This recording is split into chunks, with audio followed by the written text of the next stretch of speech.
Chicken roast செய்யலாமா? அதுக்கு 1 kilo chicken கழுவி வச்சிருக்கேன். இது கூட 1/2 ஸ்பூன் மஞ்சத்தூள், 1 ஸ்பூன் காஷ்மீர் மிளகாத்தூள் போட்டுக்கிடுங்க. 1 ஸ்பூன் உப்பு போட்டு நல்லா பிசைஞ்சு ஒரு 1/2 மணி நேரம் ஊற வச்சிடலாம். சிக்கனை இப்படி ஒரு 1/4 மணி நேரம் ஊற வச்சுக்கிடுங்க. இதுக்கு ஒரு பொடி ரெடி பண்ணணும்.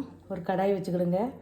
4 கிராம்பு, ஒரு பட்டை, 1 ஸ்பூன் பெப்பரு, 1/2 ஸ்பூன் தனியா, 1/2 ஸ்பூன் சோம்பு, கொஞ்சம் கருவேப்பிலை, ஒரு ஸ்டார்ப்பு, இது கூட ஒரு 3 வரமிளகாய் எல்லாம் போட்டு அடுப்பை ஸ்லோவாக வச்சு நல்லா வறுத்துக்கிடலாம். வாசம் வர்ற அளவுக்கு நல்லா கலர் மாறிடுச்சு பாருங்க, வாசமாக வருது. இனி அடுப்பை ஆஃப் பண்ணிவிட்டு இதை பொடி பண்ணிடுவோம். சிக்கன் நல்லா ஊற வச்சாச்சு. இனி எப்படி செய்யலாம் பார்க்கலாம். கடாய் வச்சுக்கிடுங்க. இதில் 2 ஸ்பூன் தேங்காய் ஊற்றிக்கிடுங்க. கடுகு போட்டுக்கிடுங்க. பொடியை கட் பண்ண இஞ்சி போட்டுக்கிடுங்க. பொடியை கட் பண்ண பூண்டு போட்டுக்கிடுங்க. நல்லா வதக்கிக்கலாம். இது கூட 4 பச்சை மிளகாய் சேர்த்துக்கிடுங்க.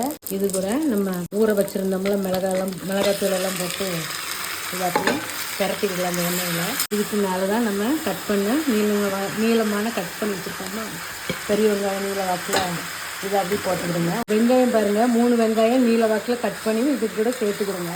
ஒரு 2 ஸ்பூன் தண்ணி ஊற்றுங்க. நிறைய தண்ணி ஊற்றக்கூடாது, இந்த ரோஸ்ட்டு செய்கிறாங்க. இதில் 10 நிமிஷம் ஸ்லோவாக வச்சு வேக வைக்கலாம் மூடி வச்சு. இதோட கொஞ்சம் உப்பு போட்டுக்கிடுங்க. அரைச்சி வச்ச பொடி அதுவும் போட்டு நல்லா கலந்துக்கிடலாம். கலந்துட்டு ஒரு 10 நிமிஷம் மூடி வச்சிருவோம். சிக்கன் ரோஸ்ட்டு ரெடி ஆயிடுச்சு பாருங்க. 10 நிமிஷம் நம்ம மூடி வச்சிருந்தோம். இது கரெக்டான பதம். இனி அடுப்பை ஆஃப் பண்ணியாச்சு. நம்ம அது சப்பாத்தி மேலே வச்சு அப்படி சப்பாத்தி பிச்சு சாப்பிட்டு பாருங்க. சிக்கனோட டேஸ்ட்டு பக்காவாக இருக்கும். சிக்கன் ரோஸ்ட்டு இந்த மாதிரி செஞ்சு பாருங்க. வீடியோ பிடிச்சிருந்தா லைக் பண்ணுங்க, ஷேர் பண்ணுங்க. புஷ்பா குக்ஸ்க்கு சப்ஸ்கிரைப் பண்ணுங்க.